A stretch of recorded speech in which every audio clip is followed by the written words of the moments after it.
Hello வணக்கம் guys, welcome back. இன்றைக்கி வந்துட்டு ஒரு கெட் ரெடி வித் மீ தான் நம்ம பார்க்க போகிறோம். ஸோ ஆஃபீஸ் கிளம்பி போகணும். ஸோ குட்டியோண்டு ஒரு வீடியோ எடுத்துடலாம் அப்படின்னு சொல்லி தோணுச்சு. அதனால தான் வீடியோ ஷூட் பண்ண ஆரம்பிச்சிட்டேன். அண்ட் இன்றைக்கி வந்துட்டு மேக்கப்பை பற்றியெல்லாம் எதுவும் கதைக்க போகிறது கிடையாது. பட் வந்துட்டு வீட்டில் வந்துட்டு கல்யாண மாப்பிள்ளை பார்த்துட்டு இருக்கிறாங்கன்னு நான் சொன்னேன் இல்லையா. ஸோ அதை பற்றி தான் நம்ம கதைக்க போகிறோம். ஸோ வீடியோக்குள்ளே போகிறதுக்கு முன்னாடி நம்ம சேனலை நீங்கள் இதுதான் ஃபர்ஸ்ட் டைம் பார்க்குறீங்கன்னா சேனலை சப்ஸ்கிரைப் பண்ணிக்கோங்க. அதே மாதிரி பக்கத்தில் இருக்கிற பெல் ஐக்கானை கிளிக் பண்ணிவிட்டு ஆளுங்கிற ஆப்ஷன் கொடுத்து வச்சுக்கோங்க. இப்போ வாங்க நம்ம வீடியோக்குள்ளே போகலாம்.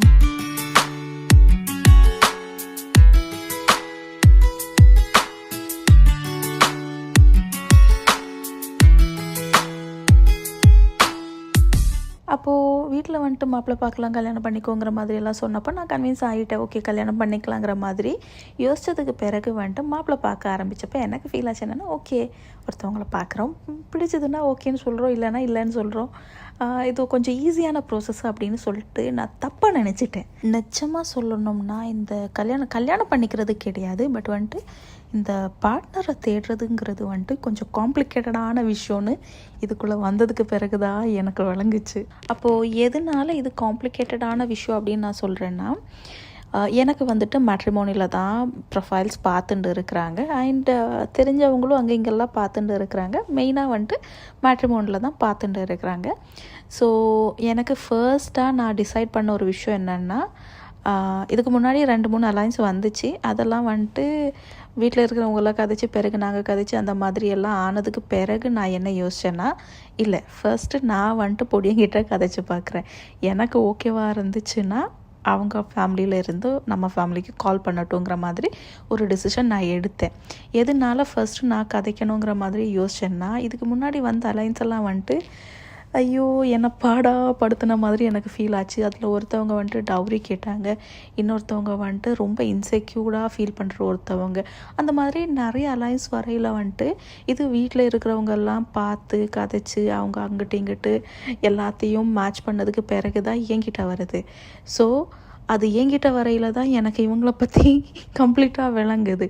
அந்த மாதிரி வரையில் வந்துட்டு பிறகு வந்துட்டு இது வேணாங்கிறம்போது வீட்டில் இருக்கிறவங்க வந்துட்டு ஐயோ இவ்வளோ தூரம் எல்லாத்தையும் பார்த்ததுக்கு பிறகு இது சரியாகலேங்கும்போது அவங்களுக்கு எங்கேயோ ஒரு இடத்துல ஹர்ட் ஆகுது. ஸோ எதுக்கு தேவையில்லாமல் வந்துட்டு அவங்களுக்கு அந்த ஹர்ட்டை கொடுக்கணுங்கிற மாதிரி யோசித்தேன். ஸோ இப்போ கரண்ட்லி நான் என்ன டிசைட் பண்ணியிருக்கிறேன்னா, ஃபர்ஸ்ட்டு நான் பொடியங்கிட்ட கதைச்சி பார்க்குறேன். பொடியனுக்கும் எனக்கும் ஓகேவா இருக்குதா, நாங்கள் கதைக்கையில் வந்துட்டு நம்ம 2 பேரோட பாயிண்ட் ஆஃப் வியூ ஓகேவா இருக்குதாங்கிற மாதிரி டிசைட் பண்ணிக்கலாங்கிற மாதிரி யோசிச்சுருக்கிறேன். அதுக்கடுத்து வந்துட்டு ஃபேமிலி அங்கிட்டும் இங்கிட்டும் கதைச்சிக்கட்டும் அப்படின்னு சொல்லிட்டு டிசைட் பண்ணியிருக்கிறேன். இன்ஷால்லா எப்படி போகுது அப்படின்னு சொல்லி பார்க்கலாம். அண்ட் உங்ககிட்ட நான் மெயினாக ஷேர் பண்ண வேண்டிய விஷயம் என்ன அப்படின்னு சொல்லி பார்த்தீங்கன்னா, எடுத்தோம் கவுத்தோன்னு சொல்லிட்டு ஒரு டிசிஷனுக்கு வராதிங்க, அந்த எந்த அலைன்ஸாக இருந்தாலும். ஏன்னா நான் வந்துட்டு இதுக்கு முன்னாடி ஒரு அலைன்ஸ் வந்தப்போ அது ஃபேமிலிக்கெல்லாம் தெரிஞ்சவங்க, பிறகு எல்லாமே ஓகேவா இருக்குது அப்படின்னலாம் சொன்னதுக்கு பிறகு என்னடா யோசிக்கிறதுக்கு இருக்குது அப்படின்னு சொல்லிட்டு நானும் ஓகேன்னு சொல்லிட்டேன்.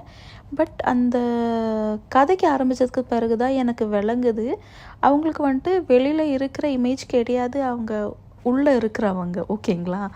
ஸோ செம்மையான இன்செக்யூரிட்டிஸ். அதானது நம்ம வந்துட்டு ஒரு 10 வாட்டி சொன்னாலும் 15 வாட்டி சொன்னாலும் மறுபடியும் கேட்டதே தான் கேட்பாங்க. அவ்வளோ இன்செக்யூரிட்டிஸ், சின்ன சின்ன விஷயங்களில் இன்செக்யூரிட்டிஸ் எல்லாம் வச்சுருந்தாங்க. போக போக எனக்கு விளங்கிச்சு, ஐயோ இவங்களெல்லாம் கல்யாணம் பண்ணிக்கிட்டா அப்படிங்கிற மாதிரி. பிறகு நிறைய பொய் கதைப்பாங்க, வாயை திறந்தா பொய்யை தான் கதைக்கிறாங்க.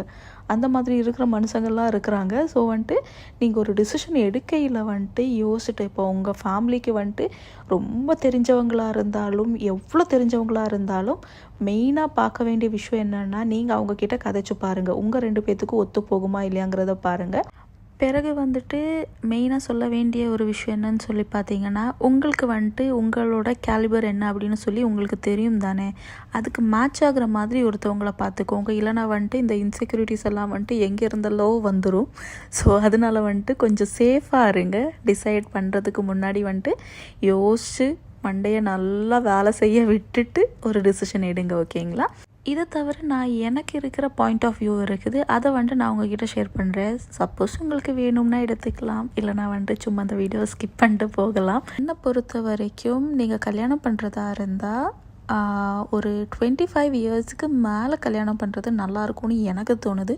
எதனாலனா நாம் ஸ்கூல் முடித்த உடனே அதானது ஒரு 18 இயர்ஸ்லலாம் வந்துட்டு கல்யாணம் பண்ணிக்கினா எந்த மெச்சூரிட்டியுமே இருக்காது. என்ன செய்யணும் வாழ்க்கையில் அப்படின்னு சொல்லி எதுவுமே வழங்காமல் இருக்கிற ஒரு ஏஜாக இருக்கும். பிறகு வந்துட்டு யாரையாச்சும் டிபெண்ட் பண்ணி வாழ வேண்டியதாக இருக்கும். அதெல்லாம் அவாய்ட் பண்ணுறதுக்கு நீங்கள் வந்துட்டு காலேஜ் முடித்ததுக்கு பிறகு வந்துட்டு ஒரு 2-3 இயர்ஸ் ஒர்க் போனீங்கன்னா உங்களோட லைஃப்பில் நல்லா சேஞ்சஸ் இருக்கும். அப்போ வந்துட்டு என்னதான் அடிபட்டாலும் நீங்கள் வந்துட்டு எழும்பி நிற்கிறதுக்கு வந்துட்டு உங்களுக்கு இன்னும் ஈஸியாக இருக்கும். ஓகேங்களா? இன்னொரு மெயினான விஷயம் என்ன அப்படின்னு சொல்லி பார்த்தீங்கன்னா, இப்போ இருக்கிற ஜென்ரேஷனில் இருக்கிறவங்களுக்கு எல்லோருக்குமே வந்துட்டு இண்டிபெண்ட்டாக இருக்கிறவங்கள தான் பிடிக்குது. எதனாலன்னா நாம் வந்துட்டு அவங்கள டிபெண்ட் பண்ணி இருக்கிறது வந்துட்டு அவங்களுக்கு கஷ்டமாக இருக்குதுன்னு இல்லை.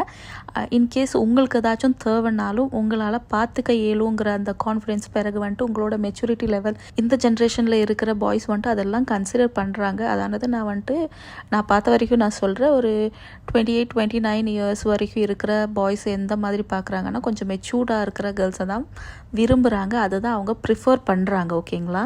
ஸோ என்னை பொறுத்த வரைக்கும் அது லவ் மேரேஜாக இருந்தாலும் அரேஞ்ச் மேரேஜாக இருந்தாலும் நீங்கள் வந்துட்டு ஸ்டடீஸ் எல்லாம் முடித்து ஒரு 2-3 இயர்ஸ் ஒர்க் போங்க. அதுக்கு பிறகு வந்துட்டு கல்யாணத்தை பற்றி யோசித்தா நல்லா இருக்கும்னு எனக்கு தோணுது. அண்ட் அதுக்கு பிறகு வந்துட்டு கம்ப்ளீட்டாக உங்களோட டிசிஷன் அல்ல உங்களோட ஒப்பீனியன், நீங்கள் என்ன வேணாலும் பண்ணிக்கலாம். பட் வந்துட்டு இந்த லெவலில் இருக்கையில் நீங்கள் கல்யாணம் பண்ணுறதுக்கு டிசைட் பண்ணிங்கன்னா அது செம்மையாக இருக்கும். இன்னொன்று என்னென்னா, உங்கள் கல்யாணத்துக்கு இருக்கிற செலவுக்கு இருக்கிற காசு நீங்களே கொஞ்சம் சேவ் பண்ணி வச்சுக்கலாம். இப்போ என்னை பொறுத்த வரைக்கும் எனக்கு கல்யாணம் நடக்குதுன்னா நான் வந்துட்டு எந்த விஷயங்களெல்லாம் நான் பண்ணிக்கணுங்கிற மாதிரி விரும்புகிற ஒருத்தவங்க. அண்டு எனக்கு ஏதாச்சும் எக்ஸ்ட்ரீம் லெவலான ஆசைகள் இருந்துச்சுன்னா இந்த மாதிரி கல்யாணம் பண்ணணும், இந்த மாதிரி பண்ணணும், கல்யாணத்தில் இந்த மாதிரி சடங்கெல்லாம் இருக்கணுங்கிற மாதிரி நான் ஏதாச்சும் விரும்புகிறேன்னா எனக்கு வந்துட்டு என் காசில் நான் அது செலவு பண்ணுற மாதிரி எனக்கு வேணுங்கிற மாதிரி நான் யோசிப்பேன். ஸோ இதெல்லாம் கன்சிடர் பண்ணையில் வந்துட்டு நீங்கள் ஒர்க் போய் கொஞ்சம் இண்டிபெண்ட் ஆனதுக்கு பிறகு நீங்கள் கல்யாணம் பண்ணுறதுக்கு டிசைட் பண்ணிங்கன்னா செம்மையாக இருக்கும். பிறகு வந்துட்டு நம்மளுக்கு ஆசைப்பட்டது எல்லாமே நம்ம கல்யாணத்தில் நாமளும் செய்ய இயலும். அப்போ வந்துட்டு மெயினாக உங்ககிட்ட சொல்ல வேண்டிய ஒரு விஷயம்னா, ஒரு பொடியனை பார்த்த உடனே ஓகேங்கிற மாதிரி போகாதீங்க. சில டைம்ஸ் எல்லாம் அலைன்ஸ் எல்லாம் வரையில் நான் வந்துட்டு ரொம்ப டைம் எடுத்துக்குவேன். சில டைம்ஸ் வந்துட்டு வீட்டில் இருக்கிறவங்க கிட்ட கதைச்சிக்கோங்கன்னு சொல்லிவிடுவேன். அதே மாதிரி தான் யாரையுமே முழுசாக நம்ப வேணாங்கிறது வந்துட்டு இப்போ எனக்கு வந்துட்டு தோன்ற ஒரு விஷயம். எதனாலன்னா, சில பேரெல்லாம் வந்துட்டு நல்லவங்க இருக்கிறாங்க, சில பேர் வந்துட்டு நிறைய விஷயங்கள் நம்மளால் வந்துட்டு அக்செப்ட் பண்ண இயலாத மாதிரி இருக்கிற நிறைய குவாலிட்டிஸ் இருக்கிற ஆட்கள் கூட இந்த உலகத்தில் இருக்கிறாங்க. ஸோ நான் எனக்குமே சொல்லிக்கிறது வந்துட்டு யோசிச்சு ஒரு முடிவுக்கு வா, இல்லை வந்துட்டு யோசிச்சு ஒரு முடிவை எடுங்கிற மாதிரி தான். அதே தான் நான் அவங்கக்கிட்டேயும் சொல்லிட்டு இருக்கிறேன். நீங்கள் எந்த டிசிஷன் எடுக்கிறதுக்கு முன்னாடியும் வந்துட்டு நல்லா யோசிச்சு பாருங்கள். இன்னொன்று வந்துட்டு கம்ப்ளீட்டாக அவங்கள பற்றி வெரிஃபை பண்ணதுக்கு பிறகு நீங்கள் ஒரு டிசிஷன் எடுக்கிறது நல்லதுங்கிறது எனக்கு தோணுது. ஸோ இந்த வீடியோவில் குட்டியோண்டு நான் இதை பற்றியெல்லாம் கதைச்சிருக்கிறேன். ஹோப்ஃபுல்லி இந்த வீடியோவில் உங்களுக்கு நான் சொன்னது ஏதாச்சும் ஒரு விஷயம்லாம் விளங்கி இருக்கும்னு நான் நம்புகிறேன். அப்படி விளங்கி இருந்துச்சுன்னா வெல் அண்ட் குட். இல்லைன்னா ஏதாச்சும் டவுட் இருந்துச்சுன்னா காமெண்ட் செக்ஷனில் போடுங்க, நான் பார்த்துட்டு ரெஸ்பாண்ட் பண்ணுறேன். அப்போது இந்த வீடியோவில் அவ்வளோதான். இந்த வீடியோ உங்களுக்கு பிடிச்சிருக்குன்னு நம்புகிறேன். பிடிச்சிருந்துச்சுன்னா சேனலை சப்ஸ்கிரைப் பண்ணுறதை கன்சிடர் பண்ணுங்கள். அதே மாதிரி பக்கத்தில் இருக்கிற பெல் ஐக்கானை கிளிக் பண்ணிவிட்டு ஆளுங்கிற ஆப்ஷன் கொடுத்து வச்சுக்கோங்க. அப்போது இந்த வீடியோவில் அவ்வளோதான். உங்களில் யாருக்காச்சும் மாப்பிள்ளை பார்த்துட்டு இருந்தீங்கன்னா ஆல் தி பெஸ்ட். நல்ல மாப்பிள்ளையாக உங்களுக்கும் கிடைக்கட்டும். அப்போது இந்த வீடியோவில் அவ்வளோதான். அடுத்த வீடியோவில் பார்க்குற வரைக்கும் பை காய்ஸ்.